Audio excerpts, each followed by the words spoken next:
Masaganang bagong taon sa bawat isa. At bago ka umupo, umanap ka ng 7 tao. Sabihin mo sa kanya, masaganang bagong taon sa iyo. Ang kasaganaan ng Diyos ay sumayo. Amen. Praise the Lord. Ang biyaya ng Diyos ay umapaw sa iyong buhay. Ang kagalingan ng Diyos ay sumayo. Ang kabutihan ng Diyos ay sumagana sa iyong buhay. Ang kagalingan, ang kapayapaan, ang kagandahan ng buhay, manahan sa iyong buhay at sa iyong pamilya, sa iyong negosyo, sa iyong buhay. Sa pangalan ng Panginoong Jesus. Amen.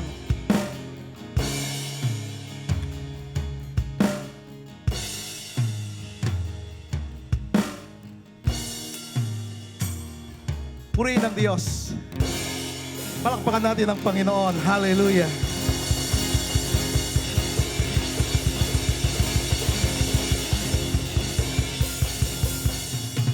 Praise the Lord. Welcome to Acts Community Ministries. Welcome sa ating pagsamba sa Panginoon. Welcome sa online service natin. Pakisabi sa katabi mo, salamat, nandito ka. Thank you. We declare the goodness of God. Again, masaganang bagong taon at ang kasaganaan ng Panginoon ay sumainyo. Amen? Praise the Lord. Last Sunday, I shared the message about where God leads, there is an abundance. Do you believe that, mga kapatid? Naniwala ba kayo na kapag ang Diyos ang nangunguna, ay mayroong kasaganaan? Kapag ikaw ay sumabay sa pangunguna ng Diyos at sumunod ka sa pangunguna ng Panginoon, there is an abundance. We believe in abundance because God is the God of abundance. Amen? Ang Diyos ay Diyos ng kasaganaan, Siya ang Diyos ng kabutihan, Siya ang Diyos ng kagalingan, Siya ang Diyos ng magandang buhay. At kapag ikaw ay nasa Diyos, sigurado ang buhay. Sigurado ang kapayapaan, sigurado ang buhay na pinagpala. Therefore, if God is the God of abundance, and where God leads, there is an abundance, therefore, we must follow the direction of God. Amen? For us to experience His abundance, God's abundance, not man's abundance. Hindi yung kayamanan, kasaganaan ng tao, kundi yung kasaganaan na galing sa Diyos. Kasi ang kasaganaan na galing sa Diyos ay twofold, spiritual and physical. Man's way is just physical. And so, where God leads, there is an abundance. And we need to follow the direction of God. For we believe that this year, 2024, and I declare this in my spirit, and I receive this from God, that this year, 2024, will be the year of abundance. Amen?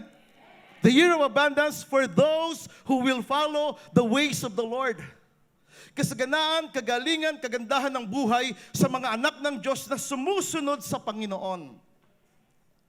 Nasa Panginoon ang lahat. He is the source of all things. Lahat nasa Kanya. And there is abundance in Him. Because God is the God of goodness. He is the God of blessing. He is the God of forgiveness. Kung nalayo tayo, nahiwalay tayo sa Panginoon, balik lang tayo upang iayos ng Panginoon ang buhay natin at muling niyang ituwid at pagpalain ang ating buhay. So I believe that this year 2024 is the year of abundance for those who will follow His direction. Kaya pakitapik ang katabi mo, sabi mo sa kanya, kapatid, sunod tayo sa Panginoon. Sunod lang tayo sa kanyang direksyon.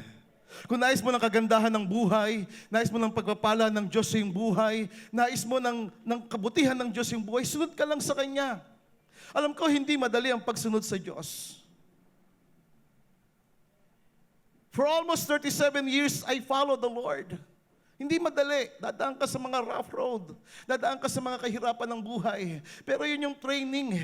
Yun yung process for you to experience the goodness of the Lord. And we believe that if we will follow the direction of God for us, walang magiging mahirap sa atin. Walang magiging miserable ang buhay. Kasi ang Diyos ang mag-aangat ng iyong buhay. Look at the word.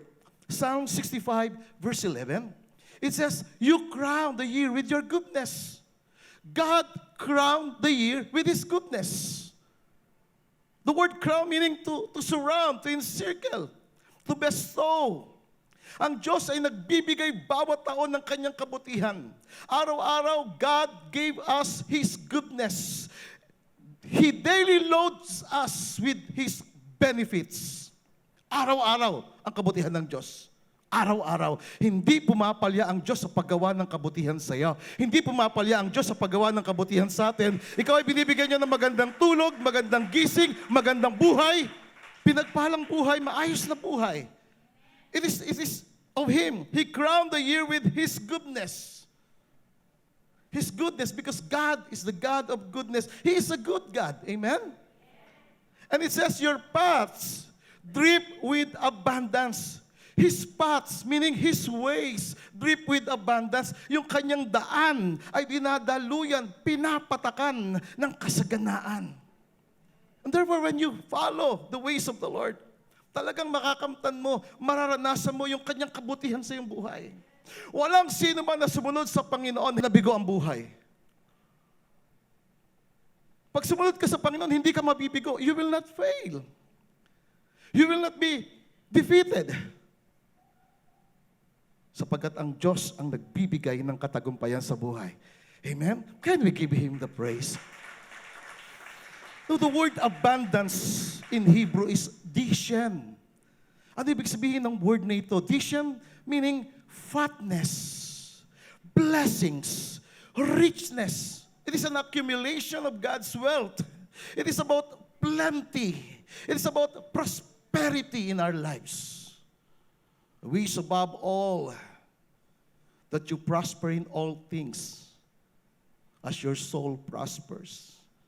Ang prosperity, ang kasaganaan, nag-i-start sa ating espiritu, in our mind, in our will, in our emotion. Ang pinatatatag ni Lord ay ang iyong inner being first na binibless niya for us, for you to be prepared enough para panghawakan mo yung mga pagpapala ng Panginoon.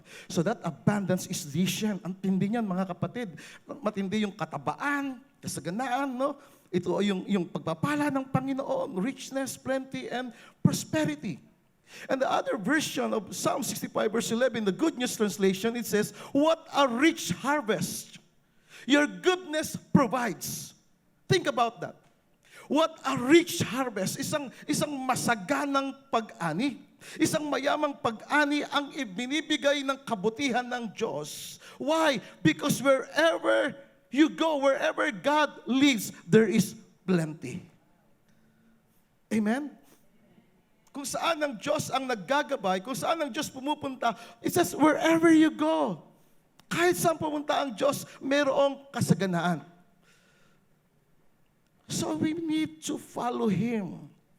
We must obey Him. Sundan natin siya. Amen? Sunod tayo sa Kanya because wherever He leads, there is plenty. There is blessings. There is healing. There is forgiveness. There is mercy. His mercy, they are new every morning. Hindi nagbabago ang Diyos. Still, He is a good God. And so today, as we are facing the year 2024, we need God's direction. Pagkasabi sa katabi mo, we need God's direction. Direction ng Diyos sa ating buhay personal. Direction ng Diyos sa ating spiritual life. Direction ng Diyos sa ating pamilya. Direction ng Diyos sa iyong negosyo. Direction ng Diyos sa iyong hanap buhay. Direction ng Diyos sa iyong ministry. Direction ng Diyos maging sa church na ito for us to experience God's abundance. And listen carefully. The biblical meaning of number 24 in Hebrew, biblical meaning, it is the kingdom of priests or the priesthood of all believers. 24 means the kingdom of priesthood or the priesthood of all the believers. It is the demonstration of the spiritual authority of priests and the earthly authority or God-given power of a king to rule on earth in God's abundance. Take note, priest and king. Yun ang ibig sabihin ng 24. You see, if a priest is not experiencing a spiritual abundance, and as a king, he is not manifesting an abundant life, therefore he cannot reign in life. He cannot experience the abundance of God. The goodness of God. Kapag ka, kumbaga, kung ikaw ay isang pari o isang hari, no, hindi mo ito ine-exercise sa iyong buhay, ang iyong spiritual life, hindi mo ine-execute yung God-given authority sa iyong buhay, therefore you cannot reign in life. And we will talk about that. So ano dapat nating gawin? This is the question. What must we do? What must we do to experience the abundance of God? What must we do na talagang we are capable to receive the fullness of God's blessings, the abundance of God? So today, let us proceed to the Word of God so that God will give us His direction for this year 2024. And I will preach on this subject, obedience to God leads to abundance. Pakisabi sa katabi mo, obedience to God leads to abundance. Do you believe that? Ang pagsunod sa Diyos ay magdadala sa iyo sa masaganang buhay. Nothing else. May kayamanan sa mundo, man's way, pero hindi tayo para doon. May mga mayayaman, pero walang Diyos, walang spiritual life, hindi tayo para doon. Doon tayo sa spiritual life natin, na sumusunod tayo sa Panginoon spiritually, at nagkakaroon ito ng manifestation physically sa ating buhay. Para higit natin itong mauntundahan, at naman sinasabi ni Pastor, let us proceed to the Word of God, Exodus 19, verse 5. Sinasabi ng Diyos, kaya't ngayon, kung tunay na inyong susundin ang aking tinig. Take note of the word.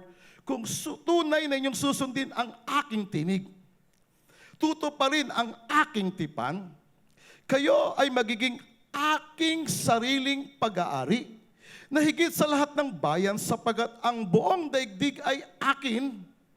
And verse 6 sabi niya, sa akin kayo ay magiging isang kaharian ng mga pari at isang banal na bansa. Ito ang mga salitang sasabihin mo sa mga anak ni Israel. Take note of what God said. Sinabi ng Diyos. Diyos ang nagsabi dito sa Exodus 19:5-6, na sabi niya, kung tunay na inyong susundin ang aking tinig, His voice, tutuparin ang aking tipan, His covenant, kayo magiging aking sariling pag-aari. Magiging kanyang pag-aari tayo.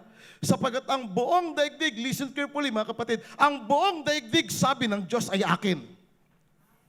Buong daigdig ay sa Kanya. At sabi niya sa verse 6, sa akin, kayo ay magiging isang kaharian ng mga pari at isang banal na bansa. Sa Kanya. Kaya kapag ikaw ay sumusunod sa direksyon ng Diyos sa iyong buhay, sigurado ka, sapagat lahat ng bagay sa Kanya. Wala ni isang bagay sa mundong ito na hindi pag-aari ng Diyos. Siya ang lumikha, sa Kanya nang galing, sa Kanya nagmula ang lahat ng bagay. He is the source of all things. Can we give Him the praise? Galing sa Kanya lahat ng bagay. And listen carefully mga kapatid. What God said to the people of Israel in the natural, ano man ang sinabi ng Panginoon sa kanyang bayang Israel, in the natural sense, in principles, take note in principles, He is saying this to the spiritual Israel. At sino ang kanyang spiritual Israel? Pakisabi sa katabi mo, ikaw yon. We are the spiritual Israel.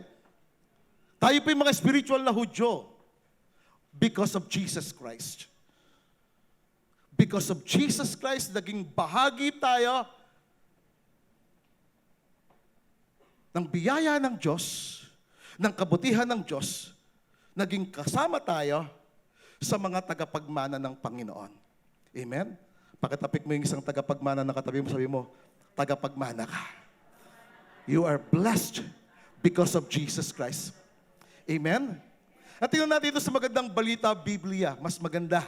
Sabi dito, kung susundin nyo ako, sabi ng Panginoon, kung susundin nyo ako at magiging tapat sa ating kasunduan, kayo ang magiging bayang hinirang. Ang buong daigdig ay akin. Think about that. Sabi niya, ang buong daigdig ay akin, ngunit kayo'y aking itatangi. Itatangi ka ng Panginoon. Ikaw ay magiging kanyang pag-aari. Ang lahat ng bagay ay sa Kanya. Kaya pagka pag-aari ka ng Diyos, talagang spoiled ka sa Kanya. Pagpapalain ka niya, ayusin niya ang buhay mo, itutuwid ka niya. Alisin ka niya sa kasalanan, gagawin ka niyang matuwid at banal sa Kanyang harapan upang ikaw ay capable to receive the blessings of God. Amen? At sabi sa verse 6, kayo gagawin kong isang kaharian ng mga pari at isang bansang banal, yan ang sabihin mo sa mga Israelita. Kaya this year, 2024, 24 means kingdom of priesthood. It means kings and priests for all the believers. In the Amplified Bible, tingnan natin, it says, now therefore, if, take note of the word if, you will obey my voice, kung susundin mo ang aking boses, ang aking tinig, and keep my covenant.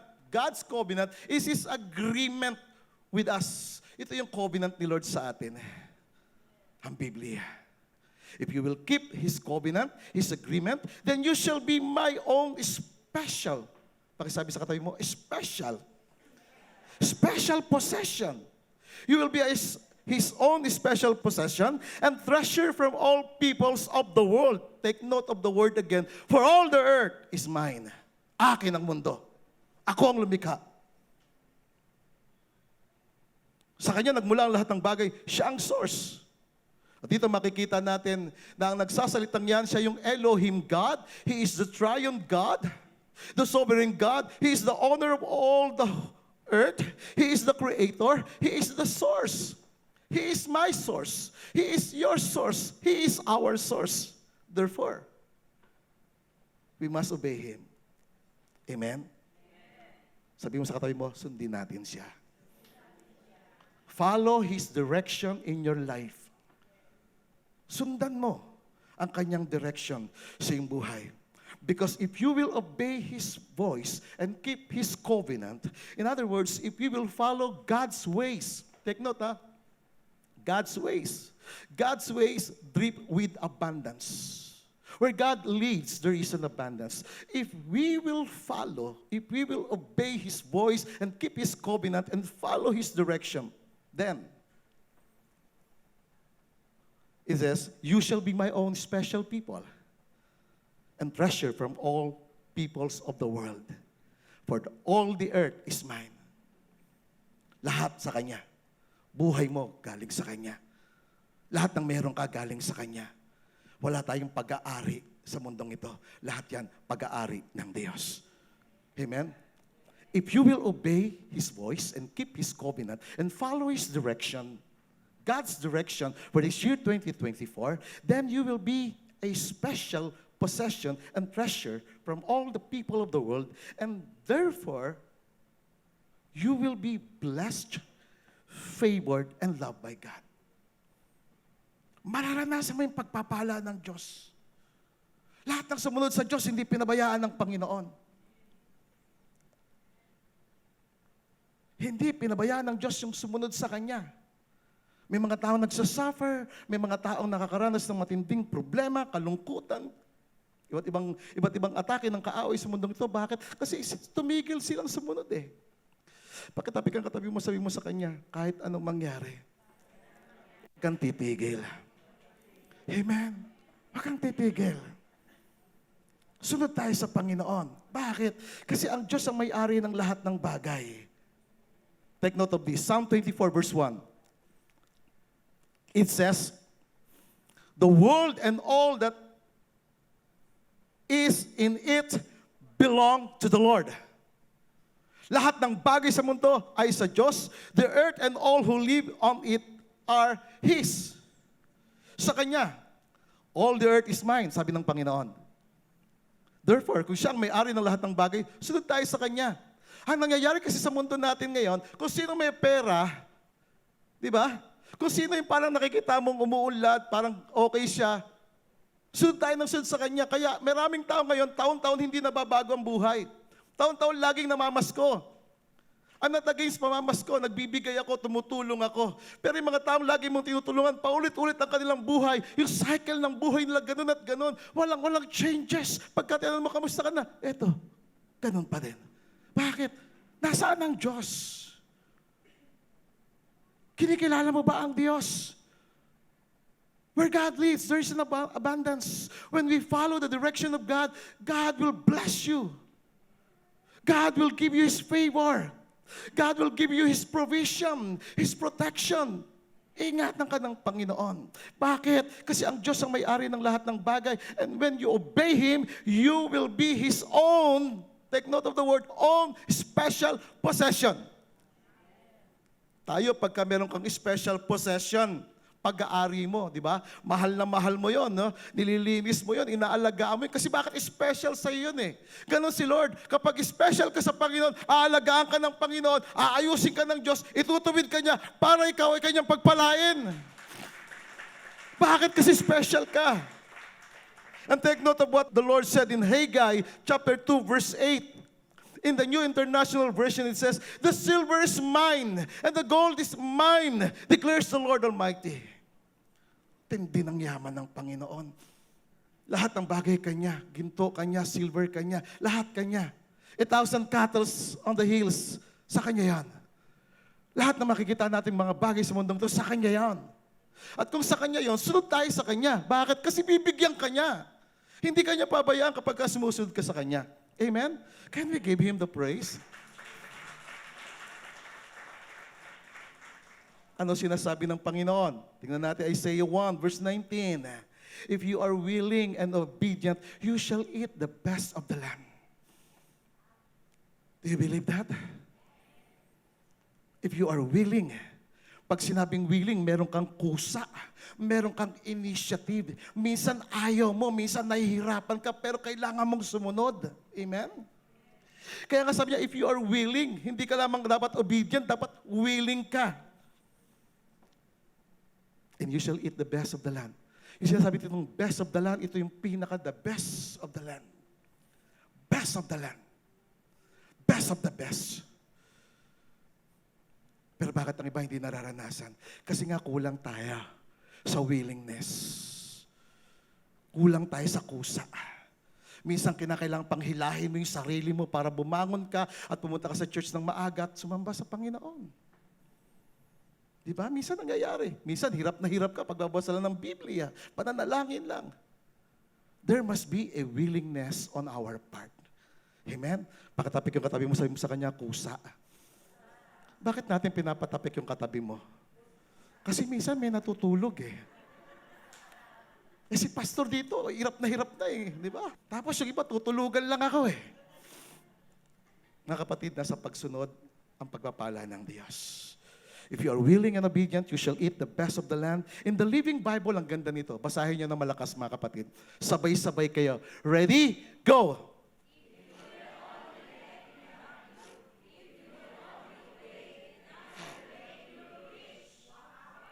Pakiulit nga natin. Malakas. With feelings. Ready? Go!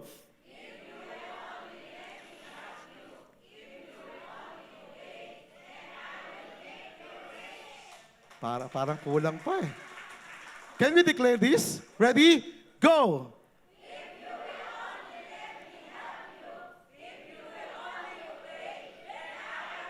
Can we give God a praise?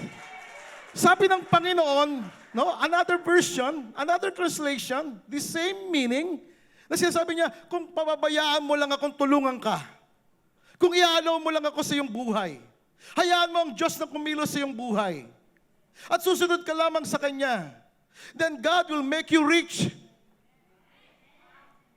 Payayamanin ka ng Panginoon. Paularin ka ng Panginoon. This is biblical prosperity. This is Bible abundance, not man's way. This is God's way. Wherever He leads, there is an abundance. He crowned the year with His goodness. And His ways, His paths drip with abundance. Nakasulat yun. Direksyon niya yon. Ang kailangan lamang lang natin ay hayaan natin siyang kumilos sa buhay natin. Hayaan natin siyang linisin tayo ng kanyang salita. Hayaan natin na ang kanyang salita maghari sa ating buhay. Sunod lamang tayo sa kanya at iangat niya ang iyong buhay. Hindi ka iiwanan at pababayaan ng Diyos. Kaya nga yung text natin, Exodus chapter 19 verse 6, sabi dito, "You shall be to me a kingdom of priests. If you will obey my voice and keep my covenant, you will be my own special possession and treasure. For all the earth is mine." And God said, "You shall be to me." Ikaw ay magiging sa akin ay kaharian ng mga pari at isang banal na bansa set apart for my purpose.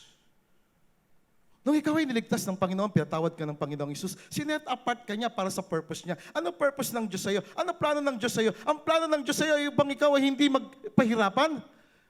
Ang plano ng Diyos sa'yo, ikaw ay magkaroon ng magandang kinabukasan. His plan is not to harm you, but to give you a hope and a future. Meron tayong kinabukasan sa Panginoon at ang kinabukasan natin sa Panginoon ay walang katapusan na pagpapala, kabutihan ng Diyos. Kagandahan ng buhay na galing sa Diyos. Set apart. Yung iba na sinet apart, hiniwalay para sa purpose ng Panginoon. Minsan hindi sila nananatili doon. Kaya nga without Christ, without Him, we are nothing. Kahit anong pagsisikap, kahit anong pagsasakripisyo, paghiwalay ka kay Kristo, hindi ka sumusunod sa direksyon ng Diyos sa iyong buhay, mababaliwala lahat. Pero pag ikaw ay sumusunod sa kanyang direksyon sa iyong buhay, panalo ka na. Champion ka sa harapan ng Panginoon. Amen? Can you give Him the praise? Now, for us to really understand that message in Exodus, punta tayo sa Revelation. Revelation chapter 1, verse 5. It says, "From Jesus Christ, nothing else. Mula kay Yesu Kristo, the faithful witness, the firstborn from the dead, and the ruler over the kings of the earth, to Him who loved us." Mula kay Yesu Kristo na siyang tapat na saksi, unang nabuhay sa mga patay, the firstborn, the ruler, take note, ruler over the kings of the earth. To Him who loved us and washed us from our sins in His own blood. Verse 6, has made us kings and priests to His God and Father. To Him be glory and dominion forever and ever. Amen. He made us kings. Ginawa kanyang hari. Now, pagka sinabi itong kings, kasama rito babae at lalaki. Pag sinabing priest, babae at lalaki. Sa unang panahon, no, ang mga pari lamang ang merong kakayanan na mag-alay sa Panginoon. Ang mga ordinaryong tao, wala silang kakayanan na makalapit sa Panginoon. Kaya nga merong isang hari sa panahon na yon na nag-astang pari siya at nag-alay siya sa Panginoon. Nagkaroon siya ng ketong.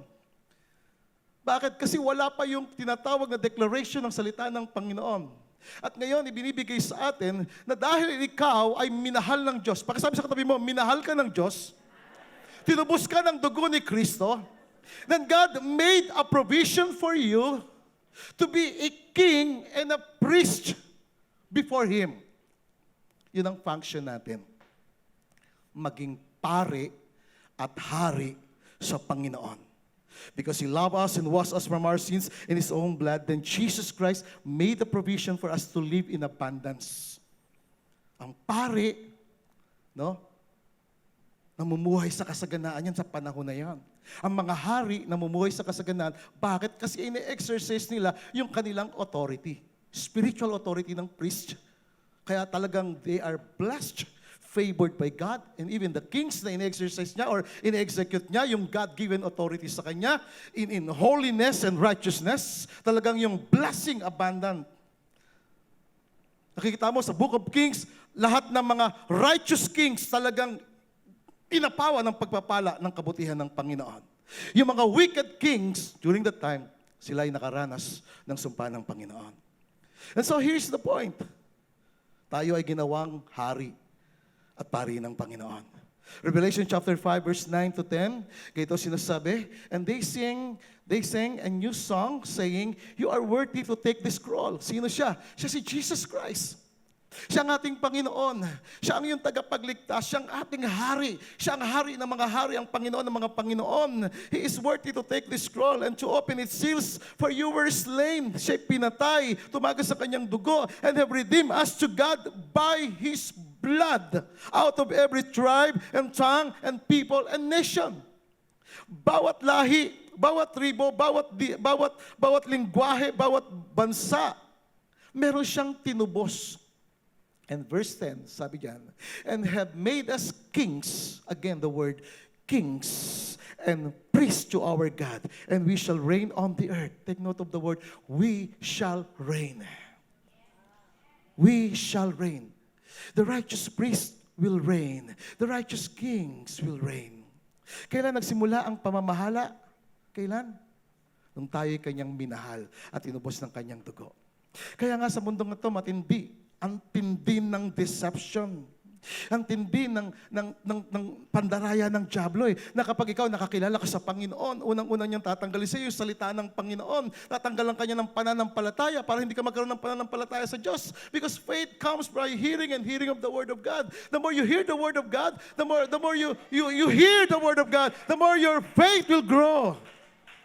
Kaya ang ginagawa lang ng kaaway, inaalisan ka ng salita, inaalisan ka ng pananampalataya for you not to exercise your spiritual authority as priest for God, as king for Him. Tandaan mo, kapatid, ang pamamahala sa mundong ito ay nagsimula nung ikaw ay minahal ng Panginoon, nung ikaw ay kanyang tinubos ng kanyang dugo. Now, the word reign in Greek is basileou. Ang pronunciation niyan Basilio.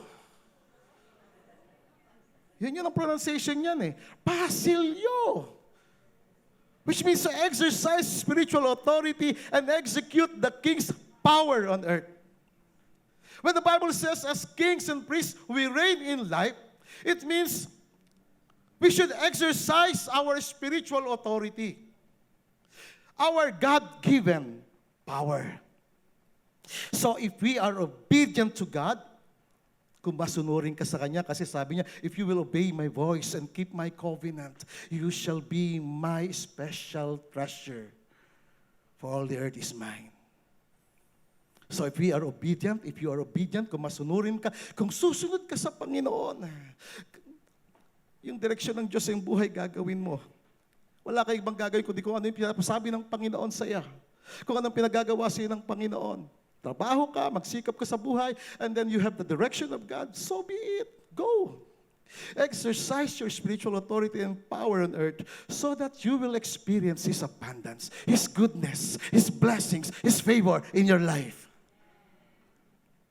So the question today is this, ano dapat natin gawin para maipamuhay natin itong masaganang buhay sa taong 2024?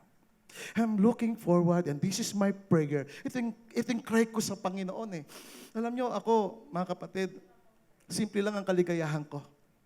Magmahal lang ng kapwa. Tumulong lang ng kapwa. Mas natutuwa ako ng aking kapwa o sino mang kakilala na tinulungan ko, umangat ang buhay. Hindi ako after dun sa ibibigay sa akin ng tao. Hindi ako after dun sa kung ano mang ibigay sa akin. Hindi mahalaga sa akin yan. Hindi ako naghahanap sa mga taong tinulungan ko ng kapalit. Bakit? Kasi anumang bagay na ginagawa ko sa aking kapwa, ginagawa ko sa Panginoon, at ang Panginoon ang magbibigay ng katugunan, ng kaganapan, ng kanyang pagpapala. So the question is this, what must we do to live in abundance? Una, mga kapatid, we must. It is a must for us as God's people to exercise our spiritual authority as obedient priest of God. It is a must. We have no option. It is a must for everyone to exercise. Exercise mo Yung spiritual authority. Ikaw ay minahal, ikaw ay tinubos ng kanyang dugo. Exercise mo yung authority ng Panginoon sa iyong buhay. Exercise mo yung spiritual authority mo against sa sin, against sa kasalanan, against sa bisyo, against sa alak, kung umiinom ka ng alak, against sa sigarilyo, kung naninigarilyo ka pa, against sa addiction, kung meron kang addiction. Exercise your authority. Na maging obedient priest ka. By the way, lahat ng mga believers ngayon, wala nang tinatawag na mas mataas ka o hindi. Lahat ng believers pare sa Panginoon. We are all priests. We are the kingdom of priests. God made us through Jesus Christ as kings and priests. And as a priest, we must exercise our authority as obedient priests of God. Now, the word to exercise our spiritual authority, it implies actively using or demonstrating our spiritual authority by making decisions. Kumbaga, pag ina-exercise mo yung iyong spiritual authority, ito ay nagbibigay o nagsasabi sa atin na maging active ka, na i-demonstrate mo sa iyong buhay yung spiritual authority by making decisions. Ano ba yung spiritual authority mo na dapat gagawa ka ng tamang decisions o gagawa ka ng actions within the scope of your spiritual position? Ano yon?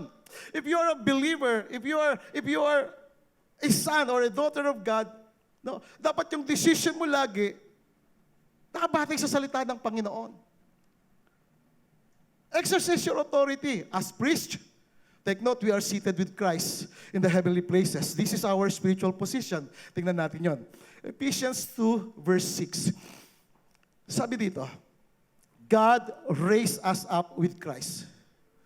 Hindi ka lamang niyang minahal, hindi ka niya lamang tinubos ng kanyang dugo, He raised us up with Christ. Nung ang Panginoong Jesucristo ay binuhay ng Panginoong Diyos Ama, kasama tayong binuhay niya. At hindi lamang tayo kasamang binuhay ni Kristo, we are seated with Him in the heavenly realms in Christ Jesus. Take note, in Christ Jesus. The word in, meaning in union, in covenant, in partnership with Christ. Nang ikaw ay nakipag-partner kay Kristo by means of receiving Him as your Lord and Savior, you are seated with Him in the heavenly places. Saan ka nakaupo sa Kanya? Nakaupo ka sa Kanyang presensya, sa Kanyang atmosphere. Paano mo ito dapat i-operate? Through prayer and obedience. The more we are seated in Christ in the heavenly places, the more we receive His provision, the more we receive His direction. And as we are seated in Christ, sabi ng Ephesians chapter 1 verse 3, na tayo ay tumatanggap ng kanyang mga spiritual na pagpapala. As we are seated with Him, as you are in the attitude of prayer, as you are in the attitude of worship to Him, as you exercise your spiritual relationship with Him, praying to Him, worshiping Him. Hindi yung worship ka na parang wala lang. Hindi. Pagka ikaw sincero ang pagsamba mo, sincero, totoo ang pananalangin mo sa Kanya, totoo yung pakikinig mo ng Kanyang salita, totoo yung pagsunod mo sa Kanya, then the more you will receive His direction, His blessings in your life. Kasi God made us a provision for us. He raised us up with Christ and seated us with Him in the heavenly realms in Christ. And verse 7 it says, in order that in the coming ages He might show the incomparable riches of His grace expressed in His kindness to us in Christ Jesus. Upang sa darating na panahon, sa mga susunod na panahon, sa mga susunod na mga taon, yung Kanyang hindi mapantayan na kayamanan ng Kanyang biyaya ay Kanyang ma-express. Ibig sabihin, maibigay sa iyo, maisiwalat sa iyo ang lahat ng Kanyang kabutihan kay Kristo Jesus. Amen? This is our spiritual position. And we must exercise this, mga kapatid. Kaya nga, if you are willing and obedient, you will eat the best of the land. If you are willing talaga na mag-pray, if you are willing na sumamba sa Panginoon, if you are willing to study the Word of God, to read the Word of God, if you are willing and obedient to share the Word of God to your loved ones, telling them that there is no other salvation aside from Jesus Christ, then His provision, the blessings of God will be expressed in your life. Amen? 1 Peter chapter 2, verse 9. Basahin natin ng malakas. Ready? Go. But you are a chosen race, a royal priesthood, a consecrated nation, a special people for God's own possession, so that you may proclaim the excellencies, the wonderful deeds and virtues and perfections of Him who called you out of darkness into His marvelous light. Can we give Him the praise? You are a chosen race. You are a chosen generation. Pinili ka ng Panginoon. A royal priesthood. This is the priesthood of all the believers. Sa ibang relihiyon, ang pinakamataas, pare. Lahat tayo pare na. Ginawa tayong pare to exercise our spiritual authority. Why? Because He has chosen us, pinili ka niya, to be a royal priesthood, a consecrated nation, a special people for God's own possession, that you may proclaim, maipahayag mo, your spiritual authority. The excellencies, the wonderful deeds, yung kanyang kamangha-manghang gawa, yung kanyang kabutihan, yung kanyang perfections na tumawag sa atin, tinawag kanya mula sa kadiliman tungo sa kanyang kaliwanagan. Sabi sa wikang Tagalog, ganito, kaya isang lahing pinili, mga maharlikang pari, isang bansang hinirang, bayang pag-aari ng Diyos. Take note of the word, kayo ay isang lahing pinili, maharlikang pari. Isang bansang hinirang, bayang pag-aari ng Diyos, pinili upang magpahayag ng mga kahanga-hangang ginawa niya. You are chosen to proclaim the excellencies of God's goodness. The goodness of God. The wonders of God. Kaya kapag ang isang tao na nakikita mo dati siyang nasa kadiliman, masamang buhay, tapos nabago siya, isang napakagandang tanawin siya sa harapan ng Diyos at sa harapan ng kanyang kapwa. Pinili ng Diyos, naging pag-aari ng Diyos upang magpahayag ng kanyang kahangahangang gawa. At ito ang ginawa ng Panginoon. Tinawag tayo mula sa kadiliman patungo sa kanyang kahangahangang kaliwanagan. Mga kapatid, hindi pa sumagi sa isip ng tao, maging sa puso ng tao, ang mga bagay na inihanda ng Diyos sa mga nagmamahal sa Kanya. And God wants you to know that. Nais ng Diyos malaman mo yan. So therefore, in order for us to experience, you to experience the abundance of God, because where God leads, there is an abundance, we must exercise. Exercise mo yung spiritual authority mo. Huwag kang magpadaya sa demonyo. Ang demonyo, sinungaling siya. Mandaraya siya. Huwag kang mapadaraya doon sa, pag nag-cellphone ka at nag-a-appear maraming mga porno, and then suddenly, nandun na kagad ang mata mo, don't be deceived. Abstain from all appearance of evil. Layuan mo bawat anyo ng masama. The devil came to steal, to kill, and to destroy. But Jesus came to give us life and to have it more abundantly. Masaganang buhay galing sa Panginoon. Amen? Exercise your spiritual authority. Pag alam mong kasalanan yan. Hindi ako para sa kasalanan. Pag alam mong tukso yan. Hindi ko lalapitan yan. Lalabanan ko yan. Maging matibay ka, exercise mo ang iyong spiritual authority as obedient priest of God. Pangalawa, we must execute our God-given authority as obedient kings of God. This is the direction of God for us for this year, 2024. For us to experience His abundance. Exercise your spiritual authority.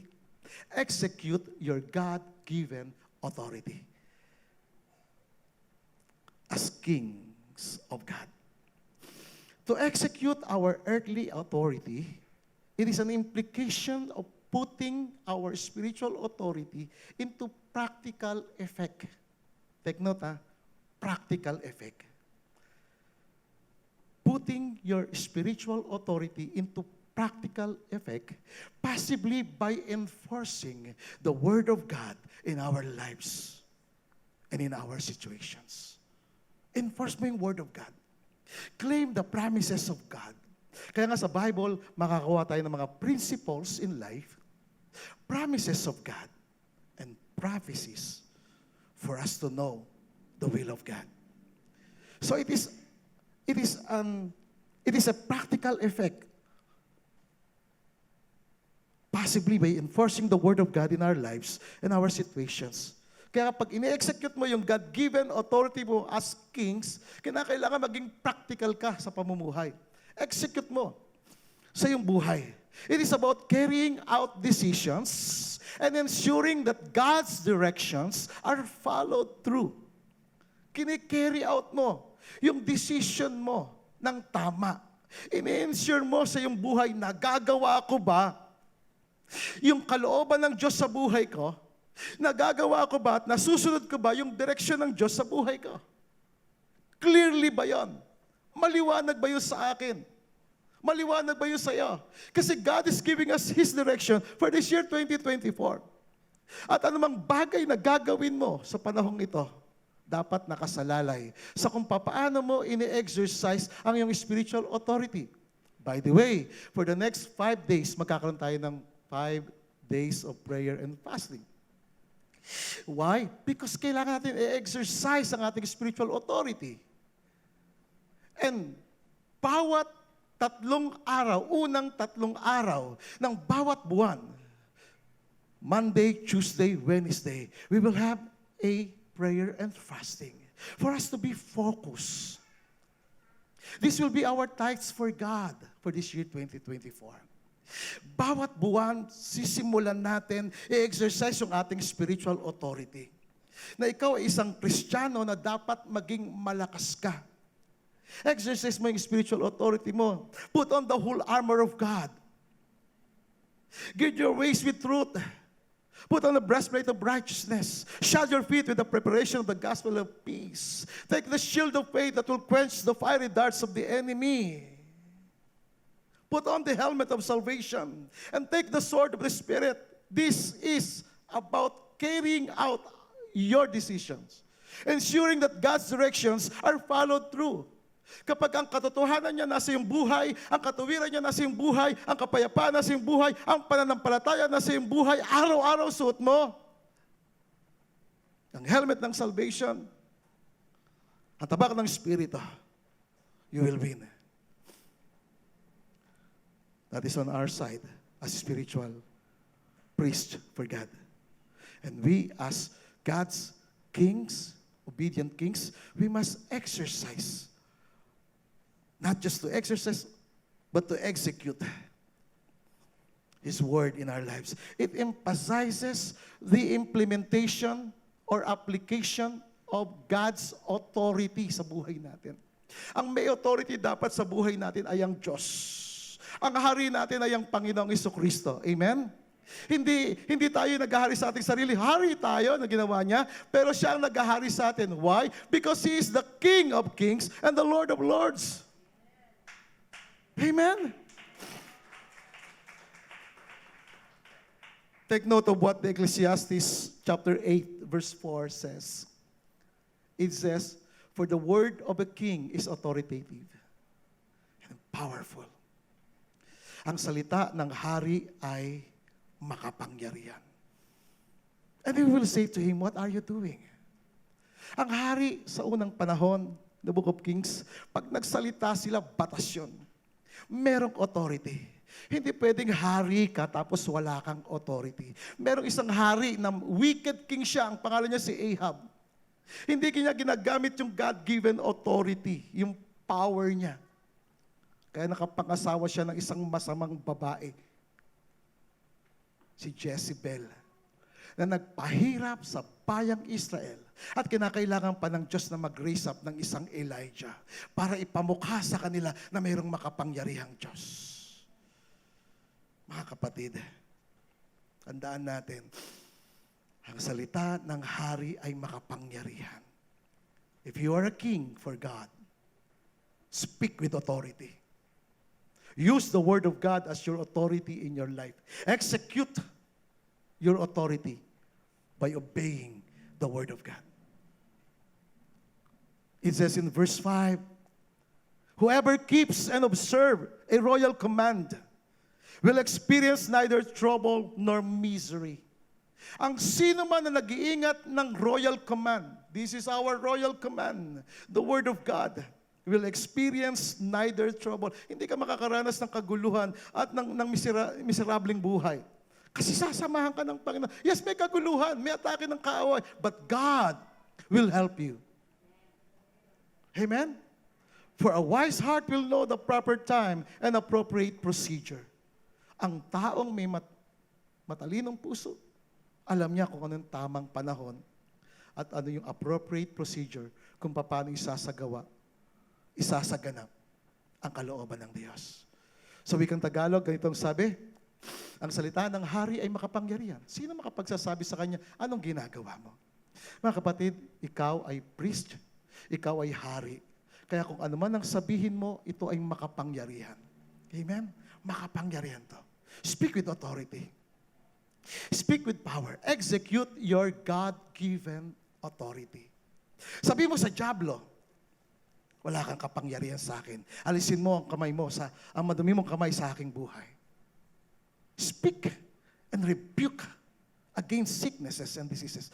We were seated in Christ in the heavenly places.